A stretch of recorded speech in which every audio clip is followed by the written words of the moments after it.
Jon bu qishloqqa jonimga tegdi. Qachon uyini tartibga soladi deya o'tlar o'sib ketgan, hamma yer rasvo. Mana bu oyna artilmagandan malla bo'lib ketgan. Uyning ichida o'zi nima qilyapti? Taxtalarini qaranglar, qorayib ketgan. Men bu qishloqqa ming bor aytdim, uyini tartibga solsangchi deb. Qo'y qishloqqa, uyingdasan bilaman. Kir oynalaring ham seni berkita olmayapti. Sen nimalar bilan shug'ullanyapsan? Men stressga tushdim. Nimaga tushding? Sen tushunmaysan baribir. Qishloqqa qo'ysangchi, sen shunchaki kublar jangida yutqazganingni ko'tara olmayapsan. Sen undan ko'ra mana bu kubingni olib tashla. Men 100 yil oldin olib tashlaganman. Deyarli olib tashlaganman. Sening oldingda meniki top toza. Qachon bu kubni olib tashlaysan? Qancha payt u meni ko'zlarimdan o'rtab quyoshda to'sib turadi? Urmasang-chi, stressga tushishga qo'ymaysanmi? Qanaqa zamon bo'ldi? O'zim men yutdim. Shuncha payt o'ylab ko'p qurgandim. Sen meniki top toza.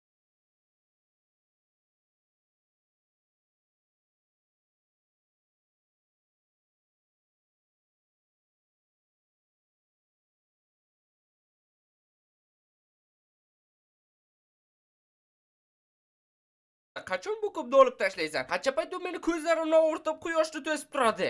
Urmasang-chi, stressga tushishga qo'ymaysanmi? Qanaqa zamon bo'ldi? O'zim men yutdim. Shuncha payt meniki top toza. Qachon bu kubni olib tashlaysan? Qancha payt u meni ko'zlarimdan o'rtab quyoshda to'sib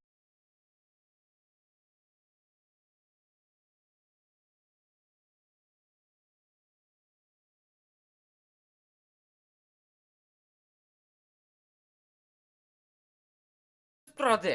Urmasang-chi, stressga tushishga qo'ymaysanmi? Qanaqa zamon bo'ldi? O'zim men yutdim. Shuncha payt o'ylab ko'p qurgandim. Sen bo'lsa g'uromlik qilgansan. Qishloqqa sen shunchaki mag'lubiyatni tan olishing va mana bu uyni va nihoyat ta'mirlashing kerak. Bu menga yoqmayapti umuman. Qishloqimizda mana shunaqa rasvo uy borligi. Nechi bor aytay senga stressdaman deb. Mayli, uyingni bo'lmasa ham hech bo'lmasa kubni. Yo'q.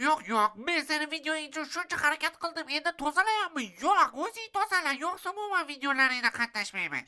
Yaxshi, unda qatnashma. Bemalol qatnashmasliging mumkin. Faqat ko'zimga ko'rinma boshqa. Beshov va nihoyat o'zi qanday aytishni bilmayotgandim. Va nihoyat mana shu videolaringdan qutulib, avvalgidek maza qilib yashashni boshlayman. Yaxshi, faqat oldimga zerikishdan o'ylayapman deb kela ko'rma. Suvingni borib tushingga ayt. Bir kundan so'ng. Stressga tushib, jonga tegdi-ku. Odatda bu vaqtda video olayotgan bo'lardik. Obbo, zerikib ketdi.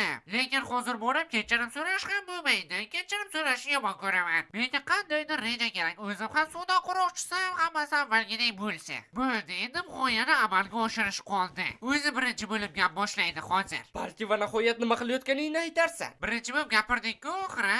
Shunchaki bu qilayotgan ishlaring meni hayotimga ham aloqador. Mayli, shunchalik qiziq ekan aytaman. Qishloqni ikkiga bo'lyapman. Yarmi senga, yarmi menga. Nima qilyapsan, tushunmadim. O'zing aytmadingmi, men ustaman, qishloqni yashnataman deb bir endi ko'ramiz, qishloqni teng ikkiga bo'lamizda hammasi aniq bo'ladi. Yaxshi, qishloqni demak teng ikkiga bo'lamiz. Sen o'smadim. O'zing aytmadingmi, men ustaman, qishloqni yashnataman deb bir endi ko'ramiz, qishloqni teng ikkiga bo'lamizda hammasi aniq bo'ladi. Yaxshi, qishloqni demak teng ikkiga bo'lamiz. Sen o'z tarafingni xohlaganingcha o'zgartirasan, men o'z tarafimni xohlaganimcha o'zgartiraman, to'g'rimi? Ha, yana muhlat ham bor, kechgacha. Kechgacha kimning tarafi zo'r bo'lsa, o'sha g'olib va mag'lub kecha bo'lgan hodisa uchun kechirim so'raydi. Bilasanmi nima? Bu ajoyib g'oya. Sen yaxshisi hozirning o'zidayoq qanday kechirim so'rashni tayyorgarlik qilsang bo'lardi. Suvingni borib tushingga ayt. Xo'sh, qoidalar aniq. Biz kun oxirigacha qishloqning bizga tegishli tarafini xohlaganimizcha o'zgartirishimiz mumkin. Bilmadim qishloq o'zining tarafida nima qiladi, lekin menda bir g'oya bor. Birinchi navbatda qishloqning zumrad kubini olib tashlaymiz. Obbo, menimcha Minecraft qotganga o'xshaydi. Mana muammo ham bittaga kamaydi. Albatta birinchi navbatda qishloqdagi mana bu eski toshlarni hammasini yangi g'ishli toshlarga almashtirib chiqaman. Men Minecraft qotganga o'xshaydi. Mana muammo ham bittaga kamaydi. Albatta birinchi navbatda qishloqdagi mana bu eski toshlarni hammasini yangi g'ishli toshlarga almashtirib chiqaman. Menimcha shu ancha yaxshiroq ko'rinyapti. Toshlarni almashtirib bo'lganim zahoti taxtalarni ham almashtiraman. Qiziq, mana bu quduq teng ikkiga bo'lingan, to'g'rimi? Bundan chiqdi quduqning yarmi qishloqqa tegishli. Video oxirida ko'ramiz kimning tarafi yaxshiroq bo'ladi. Lekin hozircha u o'zining qudug'iga hech qanday o'zgartirishlar kiritmagan. Mana bunday xona ichidagi jihozlarni ham hali hammasini almashtirishimizga to'g'ri keladi. Faqatgina toshlarni almashtirgan bo'lsak ham qishloq menimcha ancha chiroyliroq bo'ldi. Xo'sh, endi qishloqdagi barcha eski taxtalarni almashtirib chiqamiz. Va bu uchun men mana bu 3 ta taxtadan bittasini ishlataman, lekin qaysi biri? Menimcha tanlov aniq, mana bunisi. Vaqtimiz cheklangani uchun bu safar komandalarni ham ishlataman. Menda ajoyib reja bor. Birinchi bo'lib mana bu taxtalarni hammasini oynalarga qo'shib almashtirib tashlaymiz, oyna eshiklarini esa oxirida qaytaramiz. Xo'sh, menimcha mana bu uy mening qishlog'imga umuman to'g'ri kelmayapti. Yana buni ichida hech kim ham yashamaydi. Menimcha uni olib tashlash ancha to'g'ri bo'lardi. Sababi mana bu uyga ham xalaqit beryapti. Shuning uchun hoziroq ikkita zarba beramiz va olib tashlaymiz. Ha, menimcha ancha yaxshi bo'ldi. Mana bu uyni esa tomini ham almashtirish kerak yangi taxtalarga. Qani eshitaylikchi qishloq nima qilyapti ekan? Mana bunday ajoyib. Meni qishlog'im eng kuchli bombalardan ham qo'rqmaydi. U nima, bunker quryaptimi? Endi mana bu uyning interyeriga o'tsak ham bo'ladi. Hamma eski taxtali narsalarni yangisiga almashtirib tashlaymiz. Mana bunday qilib. Va albatta mana bu stollarni ham almashtirish kerak. Lekin bunaqa taxtadan plita bo'lmasa kerak. Nimani ishlatsam ekan? O, temir. Menimcha bu ham ajoyib ko'rinadi. Ha, ajoyib ko'rinyapti. Verstakni ham almashtirish kerak. Ming afsuski oq daraxtdan verstak topolmadim, lekin hech bo'lmasa mana bunday verstak bor ekan. Hech bo'lmasa pol bilan mos bo'ladi. Hop, tayyor. Endi barcha eski oynalarni hammasini mana bunday oq oynaga almashtiramiz. Mana bu qolib ketibdi-ku. Buni ham albatta to'g'rilashimiz kerak. Ajoyib. Bu uy bilan menimcha butunlay tugatdik va hammasi zo'r ko'rinyapti. Faqat eshik ham qo'ysak tayyor. Mana bu kichik uychalarga ham endi bemalol oynalarni qaytarsak bo'ladi. Mana bu yerga esa eshikni. Qishloq borgan sari yaxshilashib boryapti. Hammasi ajoyib. Faqat mana bu taxtalarni o'rniga nima qo'ysam ekan? Bu unchalik ham to'g'ri kelmayapti. Boshqa narsa topish kerak. Agar hamma daraxtlarni mana bunga almashtirsak, bu dahshatli ko'rinyapti. Men juda ham ko'p eksperimentlar o'tkazdim va menimcha mana bu blokdan ko'ra yaxshiroq mos keladigani yo'q. Bu ham ideal emas, lekin mayli teshib chiqmaydi. Eski to'siqlarni esa yangi qayindan qilingan to'siqlarga almashtiramiz. Tomorqalar chetidagi taxtalarga esa mana bu blok menimcha shunchaki ideal tarzda mos keladi. Sezib turganingizdek mening qishlog'im oppoq qishloqqa aylanyapti. Bu yana nimasi bo'ldi? Qishloq u yerda nimalar bilan shug'ullanyapti? Qishloqdagi hozirgi yo'lakchilar shunchaki tuproqning ustidan ko'p yurishdan paydo bo'lib qolgan va bu shunchaki sharmandalik. Buni hammasini yaxshi zo'riga almashtirish shart. Endi mening qishlog'imda shunchaki yurish ham yoqimliroq bo'ladi. Hech bo'lmasa oyoq chang bo'lib ketmaydi.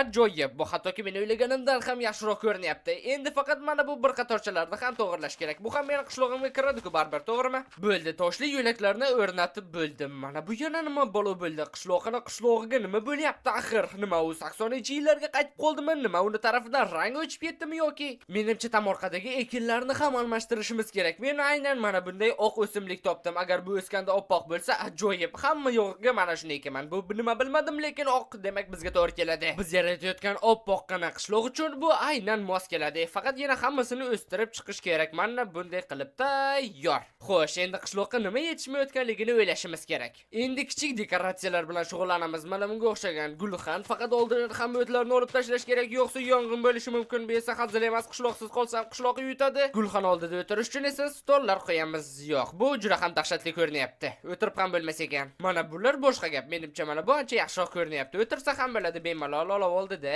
Yana ora-sorada futbol ham o'ynab turishi mumkin. Shuning uchun qayergadir mana bu koptokni ham qo'yish kerak. Faqat toshning ustiga emas-da, masalan, mana bu yerga. Bo'ldi. Ko'chada ozgina mizg'ish uchun joy sifatida esa mana buni qo'yamiz. Faqat bu negadir xato qo'yilyapti, la'nati. Bo'ldi, bir nima qilib o'rnatdim. To'g'ri, bu havoda osilib turgandek ko'rinishi mumkin, hattoki shunday ham, lekin bu Minecraft ekanligini hisobga olsak, hammasi joyida. Endi qishloqda hamma yerga o'rindiqlar va chiqindi qutisi joylashtirish kerak. Bu juda ham muhim. Xohlagan joyda shunchaki o'tirib tabiatdan bahramand bo'lish mumkin. Hamma yerga qo'yamiz. Meni uyimning oldiga ham bitta, faqat mana bu devor juda ham xalaqit beryapti. Qishloqqa ozgina yashillik qo'yish uchun hamma yerga mana bunday o'tlardan ham qo'yib chiqamiz. Har bitta o'rindiqlar orqasiga ham. Menimcha bu juda ham zo'r ko'rinadi. Oxirida esa mana bu burchaklarni hammasini o'tmas qilish kerak. Nega deysizmi? Sababi bu yerda to'p o'ynaymiz dedim-ku. Bu yerga qoqilsang, shu qadar og'riydi-ki, shuning uchun hammasini o'tmas qilish ajoyib bo'lardi. Mening qishlog'imda xavfsizlik juda ham muhim. Yana to'p ham portlab ketishi mumkin bunga tegsa. Mana buni ham ozgina tekislaymiz.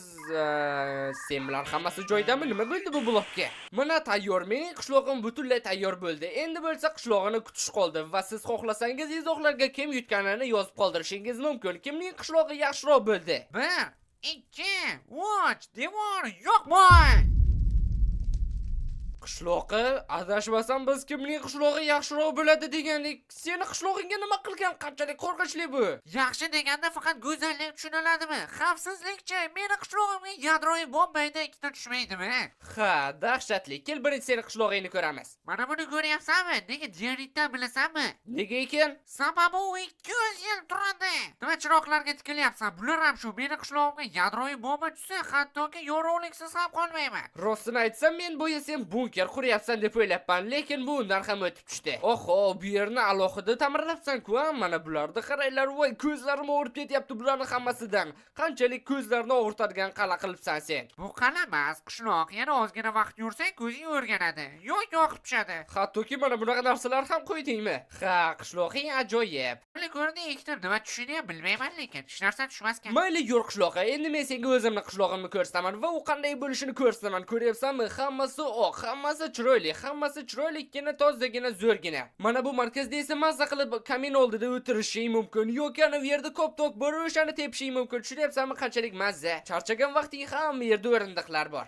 Sen shuni qishloq deyapsanmi? Buncha hamma yer oppoq, ertasi kuni hammasini mog'or bosib qorayib ketadi. Hech ham unaqa bo'lmaydi. Hattoki menda ko'ryapsanmi, koptok ham bor. Futbol o'ynasa ham bo'ladi. Rostdan qochib turchi, men tepaman hozir. To'xta, bundan oldin boshqa narsalarni ham ko'rsatay, mana bu yerda bemalol mizg'isang bo'ladi. To'xta, men birinchi tepaman, keyin davom ettirasan. Vop. La'nati xitoyliklar ichiga beton tiqib ketishganmi nimada? Sen undan ko'ra bu yerga kel, qala men uyni ichlarini qanday chiroyli qilib tashlaganman. Hammasi ajoyib, hattoki verstak ham mos. Men rosa qidirgandim, mos verstak chiqmadi. To'xta, mana buni nimaga almashtirmagansan? Minus qishlog'ingni diaret stulchalar bilan baholayman. Mana buni emas, sen bunga umuman teginmagansan. Bunga ikkita diaret stulcha. Bu tomorqani butunlay ko'zdan qochiribman. Mana yana bitta diaret stulcha minus. Bu dorivonni aftini qara, sarg'ayib yotibdi, nega almashtirmading? Pachoq. Nima bo'lganda ham baribir mening qishlog'im yaxshiroq chiqdi. Yo'q, bekorlarni uchtasini yeyapsan, hech qanaqa zo'rmas. Menimcha sen baribir kechirim so'ramaysan. Mayli do'stlar, sizlar esa izohlarga qaysi qishloq zo'rroq bo'lganini yozib qoldiring. Agar xohlasangiz obuna bo'lsangiz ham bo'ladi. Shu fikringga qo'shilaman.